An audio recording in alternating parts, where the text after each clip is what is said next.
오늘 하나님께서 우리에게 주신 말씀을 통해 풍성한 은혜를 받으시길 바랍니다. 정말 오랜만에 예수님을 만난 사람들 시리즈로 다시 돌아왔습니다. 약 한 달 전에 요한복음 3장 니고데모와 관련된 말씀을 살펴보았습니다. 예수님께서는 니고데모와의 대화를 통해 하나님의 나라의 비밀에 대해 알려주셨습니다. 그리고 이어서 요한복음 4장에서 예수님께서는 사마리아 여인을 만나러 가십니다. 오늘 본문의 앞부분 내용인 3절과 4절의 말씀을 보면 이렇습니다. 유대를 떠나사 다시 갈릴리로 가실새 사마리아를 통과하여야 하겠는지라. 예수님께서는 현재 유대를 떠나 갈릴리로 가고 계시는데 사마리아를 통과해서 가는 것을 볼 수 있습니다. 이것을 그냥 봤을 때는 단순히 정보 전달의 말씀으로만 보이지만 문법적으로나 역사적으로 봤을 때 이는 상당히 많은 의미를 우리에게 전달해 줍니다. 먼저 사마리아를 통과하여야겠다라는 말씀을 영어 성경으로 본다면 여기에 must라는 용법을 사용한 것을 알 수 있습니다. must 용법은 강한 의무나 필요성을 강조한 말로써 반드시 무엇을 해야 한다라는 뜻을 지니고 있습니다. 이는 예수님께서 갈릴리로 가시기 위해 자연스럽게 이 땅을 지나가신 것이 아니라 의지를 가지고 통과를 하셨다는 것입니다. 누구를 만나기 위해서입니까? 바로 사마리아 여인을 만나기 위해 의도적으로 이 길을 지나가신 것입니다. 또한 역사적 이해를 가지고 이 말씀을 본다면 더 잘 이해할 수 있을 것입니다. 이 당시 유대와 사마리아의 관계는 굉장히 좋지 않았습니다. 그러나 이들의 관계가 하루아침에 원수가 된 것은 아닙니다. 원래 이들은 이스라엘이라는 한 나라, 한 민족이었지만 통일 이스라엘이 하나님께 범죄함으로 이후에 나라가 남유다와 북이스라엘로 쪼개지게 된 것입니다. 이들이 분열하고 난 후 북이스라엘은 이방 민족인 아수르라는 대제국에 의해 멸망합니다. 아수르라고 해서 낯설게 느껴질 수도 있지만 우리가 잘 아는 구약 성경의 선지자 요나가 니느웨에 방문하지 않습니까? 니느웨가 바로 이 아수르의 땅입니다. 아수르는 북이스라엘에게 민족 말살 정책을 펼쳤는데 민족 정신을 빼앗는 가장 확실한 방법은 바로 피를 섞는 방법입니다. 아수르는 반강제적으로 북이스라엘 사람들을 자국민과 혼인시켜버립니다. 혼인시켜서 살게 합니다. 이를 혼혈 정책이라고도 합니다. 구약에서는 이방인과 결혼한다는 것은 이스라엘 백성들이 이방인과 결혼한다는 것은 곧 여호와 하나님에 대한 신앙을 사실상 포기하는 것과도 마찬가지였습니다. 북이스라엘은 이것을 통해 유대의 혈통이 끊기게 된 것입니다. 반면 남유다는 어떻습니까? 남유다는 아수르에 멸망하지 않고 바벨론이라는 대제국에 의해 멸망당합니다. 바벨론은 아수르와 다르게 포로 정책을 사용한 나라였습니다. 그래서 남유다는 비록 느부갓네살에 의해 멸망하지만 이방인과는 피가 섞이지 않고 포로 생활을 하다가 70년 후에 약속대로 포로 귀환을 하게 된 것입니다. 이로써 남유다는 혈통을 그대로 유지해 올 수 있었습니다.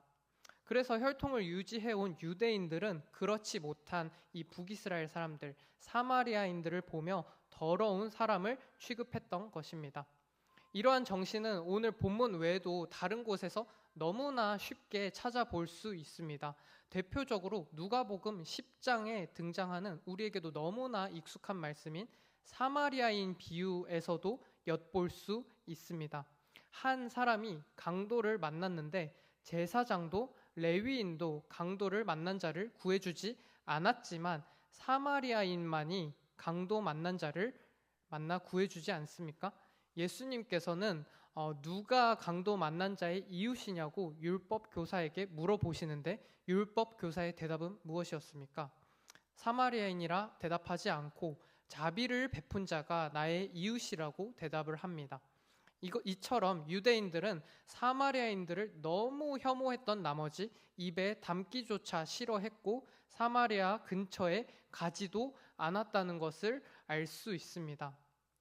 다음 지도를 살펴보면은 유대에서 갈릴리 땅으로 갈 때 사마리아를 통과해서 더욱 빠르게 갈 수 있는 것을 볼 수 있지만 유대인들은 이 A라는 루트를 사용해서 가지 않고 이렇게 빨간색으로 된 B라는 루트를 통해서 크게 돌아가는 것을 볼 수 있습니다. 그만큼 사마리아 땅을 지나가고 싶어 하지 않았던 것입니다. 하지만 예수님께서는 이런 사회적 통념에 맞서셨고 유대의 배척을 받는 이 사마리아 땅에 사회적으로 철저하게 고립되어 있는 한 여인을 직접 만나러 가십니다. 오늘 본문에서는 수가성의 야곱의 우물에 도착하신 예수님은 때마침 물을 기르러 온 사마리아 여인을 만나십니다. 그리고 이 여인에게 먼저 말을 거십니다. 하지만 이 여인의 반응은 어떻습니까? 굉장히 방어적입니다. 계속해서 예수님을 밀어내려는 듯한 모습을 보입니다. 평소에는 제가 이 부분이 눈에 들어온 적이 없었는데 이번에 설교를 준비하다가 이 부분이 눈에 확 들어왔습니다. 제가 현재 고등부 사역을 하고 있지 않습니까? 학생들과 개인적인 만남을 가질 때 청소년기 학생들의 이 방어 기제를 허물고 대화를 이어가기란 정말 쉽지 않습니다. 이와 관련해서 여기에 청소년 자녀를 두셨던 부모님들이라면 누구나 다 공감하실 거라 생각합니다. 물론 저 또한 과거에 그랬었는데 개구리 올챙이적 생각 못한다고 하지 않습니까? 그 대상을 실제로 마주해보니 더더욱 어렵게 느껴졌던 것입니다. 그래서 말씀을 준비하다가 예수님의 이러한 모습이 너무 대단하게 느껴졌습니다. 저였으면은 이 여인이 아직 준비가 안 된 것 같으니 다음에 얘기해야겠다. 다음에 얘기했을 것 같은데 예수님께서는 이 사마리아 여인의 이러한 방어 기제를 뚫고 그녀의 필요와 상처를 만지기 시작하십니다. 이 여인의 아픔은 무엇이었습니까? 남편이 5이나 되는 것이었습니다. 많은 사람들이 이 여인을 음란한 여인이라고 생각하지만 성경 어디에도 이 여인이 음란한 여인이라고 설명하지는 않습니다. 어떤 학자들의 의견에 따르면 그녀에게 남편이 5이나 있었던 것은 계대 혼인의 결과라고 말하기도 합니다. 아무튼 그거보다 더 중요한 것은 이것으로 인해 이 여인은 주변 사람들에게 배척받고 있었다는 것입니다. 그래서 사람이 없는 대낮에 물을 기르러 온 것이었습니다. 이어서 예수님께서는 오늘 본문 13절과 14절에서 이렇게 말씀하십니다. 예수께서 대답하여 이르시되 이 물을 마시는 자마다 다시 목마르려니와 내가 주는 물을 마시는 자는 영원히 목마르지 아니하리니 내가 주는 물은 그 속에서 영생하도록 솟아나는 샘물이 되리라. 아멘. 내가 주는 물을 마시는 자는 영원히 목마르지 아니할 것이라고 말씀하십니다. 여인은 아직 예수님이 누구이신지 알지 못했기 때문에 예수님을 단순히 허풍쟁이로만 생각했지만 여기서 언급하는 것은 단순히 갈증을 해소시켜주기 위해 있는 물을 말씀하신 것이 아니라 더 본질적인 것, 영혼의 목마름에 대해 말씀하고 계셨던 것입니다. 사랑하는 성도님들, 사람은 누구나 다 영혼의 목마름을 가지고 있습니다. 이는 다른 말로 바꾸어 영적인 갈증이라고도 할 수 있습니다. 우리에게는 이 영적인 갈증이 있는 이유는 창조주 하나님께서 이것을 인간에게 다 있게 하셨기 때문입니다. 본래 인간은 하나님의 형상으로 만들어진 존재입니다. 그래서 창조의 모습대로라면 인간은 하나님을 알고 하나님을 예배해야 하는 존재였던 것입니다. 이를 사도 바울이 로마서 1장에서도 증언합니다. 조금 이해하기 쉽게 쉬운 성경으로 읽도록 하겠습니다. 하나님께서는 사람들에게 하나님을 알 수 있게 하셨으므로 사람들 속에 하나님을 알 만한 것이 있다는 것은 분명합니다.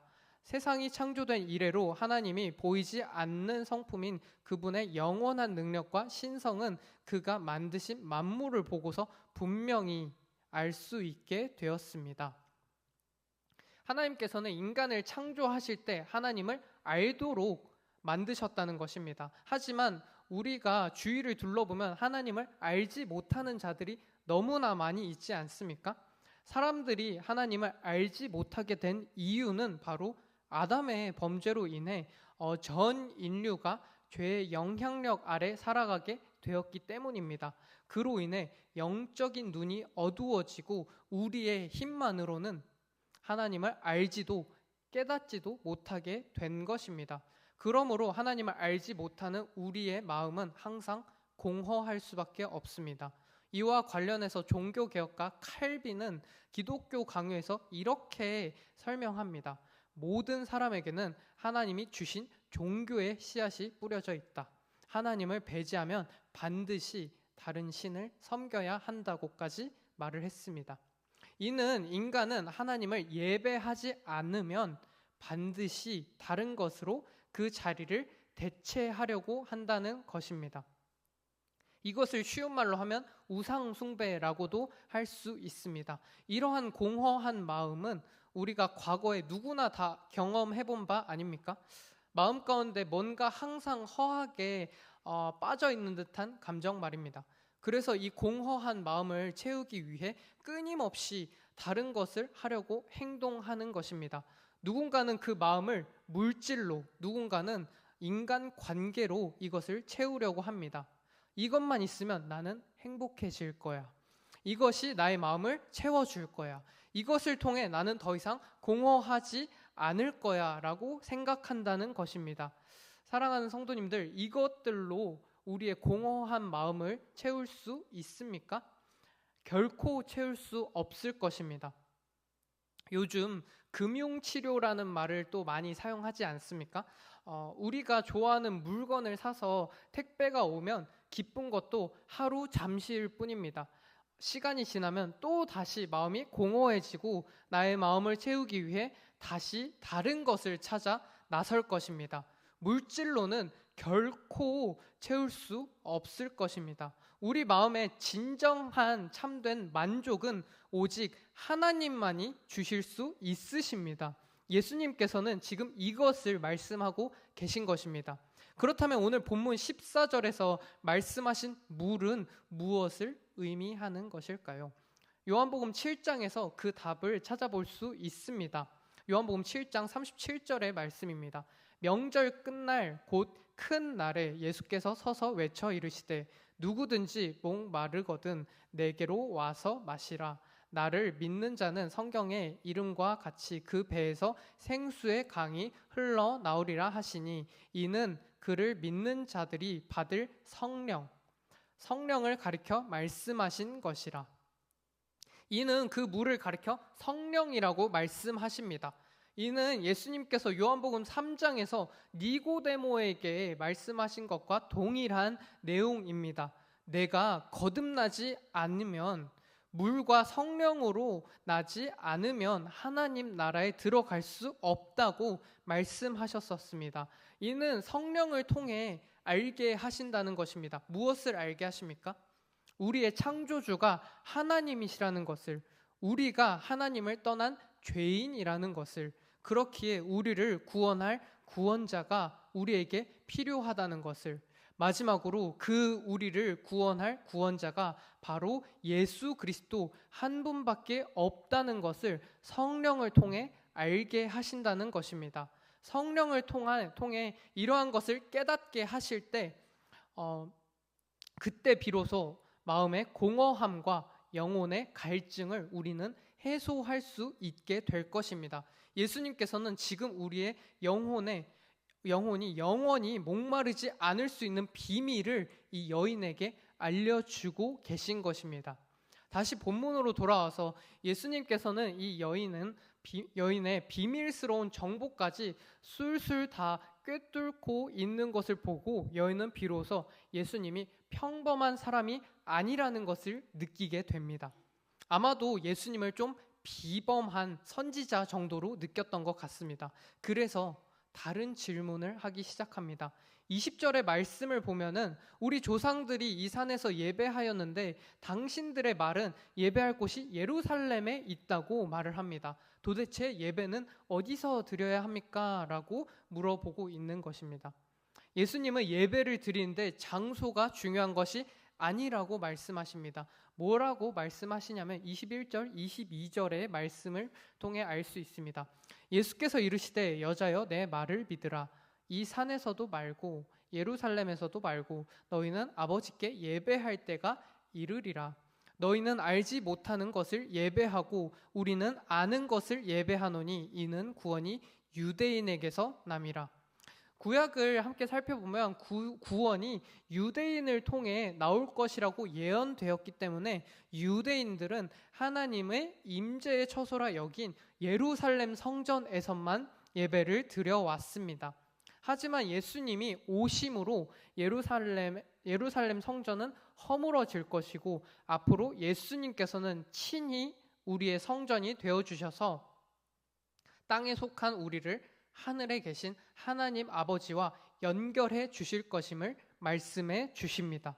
그리고 이어서 그 유명한 23절, 24절의 말씀이 나오는데 우리가 매주 예배 기도 때마다 언급하는 말씀입니다. 이 말씀을 다 같이 한 목소리로 읽겠습니다. 시작.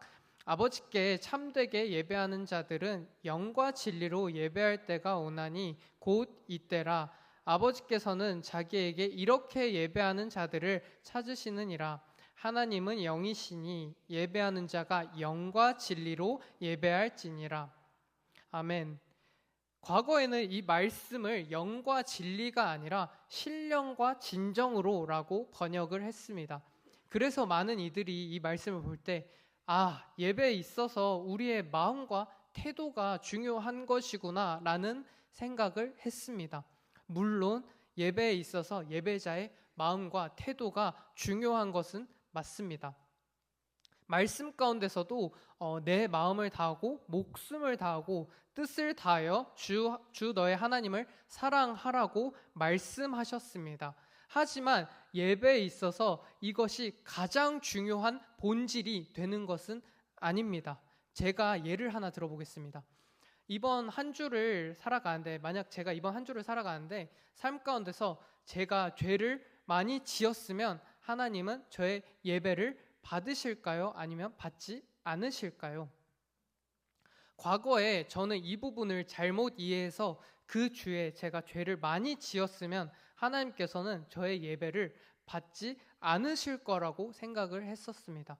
반면 한 주는 제가 정말 열심히 말씀대로 삶을 살아냈다면 하나님께서는 예배를 그 주에 드리는 저의 주일 예배를 정말 기쁘게 받으실 거라고 생각을 했었습니다.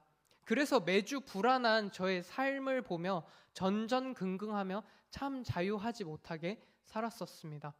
하지만 이것은 잘못된 생각이었습니다.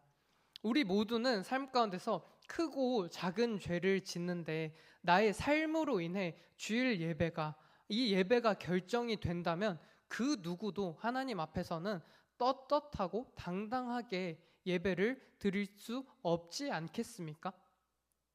예배에 있어서 우리의 마음과 정성보다도 더 중요한 것은 바로 영과 진리로 예배를 드리는 것입니다.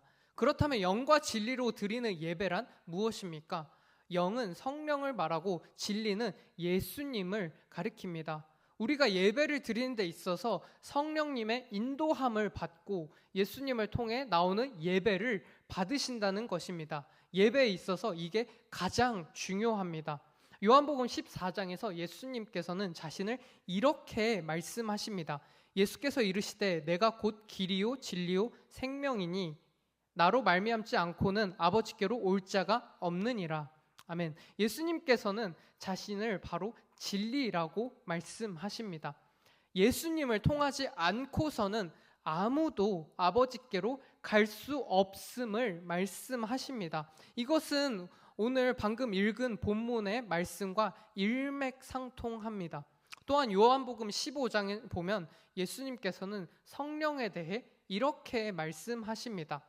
내가 아버지께로부터 너희에게 보낼 보혜사, 곧 아버지께로부터 나오는 진리의 성령이 나오실 때 그가 나를 증언하실 것이라고 말씀합니다. 여기서 예수님께서 성령을 진리의 성령이라고 말씀하신 이유가 있습니다. 우리가 흔히 성령에 대해 생각할 때 성령은 능력의 영으로만 생각하는 경우가 있습니다. 하지만 성령은 우리에게 능력만을 주시는 분이 아니라는 것입니다. 성령은 진리의 영이기도 합니다. 이 말은 곧 성령은 자기 자신을 위해 존재하지 않는다는 것입니다. 성령은 진리 되신 예수님을 나타내기 위해 예수님을 위해 존재하신다는 것입니다. 요한복음 14장 26절 말씀에서는 이렇게 말씀하십니다. 보혜사 곧 아버지께서 내 이름으로 보내실 성령, 그가 너희에게 모든 것을 가르치고 내가 너희에게 말한 모든 것을 생각나게 하리라. 여기서 말하는 내 이름으로라는 말은 그리스도를 대신하여 그리스도의 권세로 그리스도의 목적을 위해 그리스도를 위하여 오신다는 것입니다. 즉 성령께서는 예수님을 드러내신 것이 주된 목적입니다. 그렇기에 예배는 영과 진리로 예배를 드린다는 것은 성령을 통해 그리스도를 알고 성령의 다스림을 받으며 예수님을 통해 나오는 이 예배를 받으신다는 것입니다. 예배를 드리는 데 있어서 우리의 열심과 열정, 태도도 중요하지만 가장 중요한 것은 무엇으로 주님께 나아가는지에 관한 것입니다. 하나님께서는 그리스도의 이름을 가지고 나오는 자의 예배를 받으십니다. 내가 아무리 삶 가운데서 무너지고 넘어져도 내가 아무리 더러운 죄인이더라도 예수님의 이름을 붙잡고 하나님께 나오는 자의 예배를 기쁘게 받으십니다. 이것은 곧 팔복의 말씀 가운데 첫 번째인 마음이 가난한 자에게 복이 있다고 하신 것과 같은 것입니다. 주님, 저는 죄인입니다. 그러나 제가 너무나 더러운 죄인이기에 그렇기에 나의 삶에는 그리스도 당신이 필요합니다. 라고 고백하는 것입니다. 하나님께서는 이 고백으로 주님께 나오는 자의 예배를 기쁘게 받으십니다. 성경은 우리는 태어날 때부터 죄인이라는 것을 말해줍니다.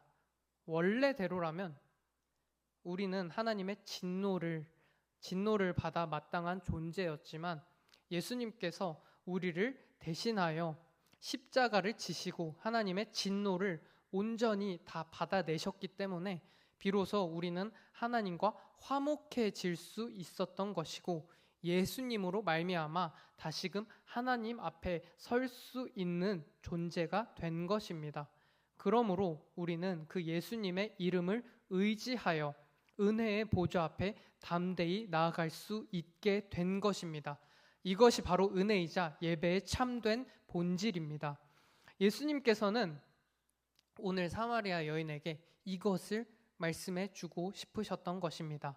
나의 노력으로는 영혼의 갈증을 해결할 수 없고 오직 성령을 통해 하지만 영혼의 갈증을 해결할 수 있습니다. 더 나아가 예수님이 그리스도이시라는 것을 깨달아 영과 진리로 예배할 수 있다는 것을 말씀하고 계시는 것입니다. 사랑하는 성도님들, 오늘 사마리아 여인에 대해 함께 살펴보면서 혹시 어떤 생각을 하셨습니까? 우리가 예수님을 만난 사람들의 시리즈 말씀을 들을 때 그저 예수님께서 불쌍한 여인을 찾아가셨구나라는 단순한 에피소드 정도로 봐서는 안 됩니다. 오늘 본문에 등장하는 이 사마리아 여인은 본질적으로 우리와 다르지 않습니다.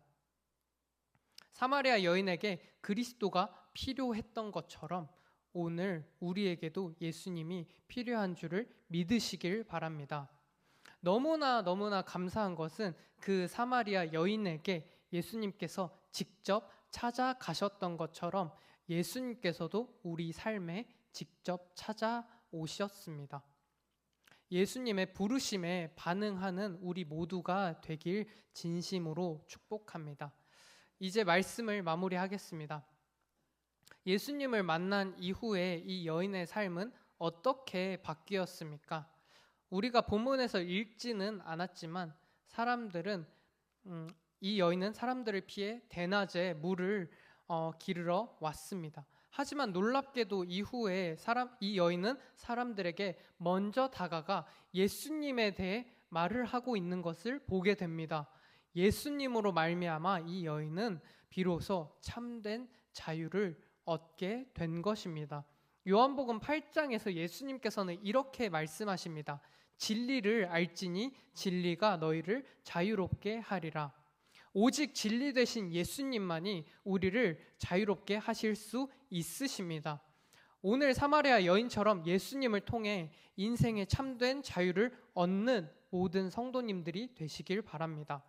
또한 예수님으로 말미암아 우리 영혼의 목마름을 해소하고 영과 진리로 예배를 드리는 송원교회 모든 영가족들이 되길 진심으로 바랍니다.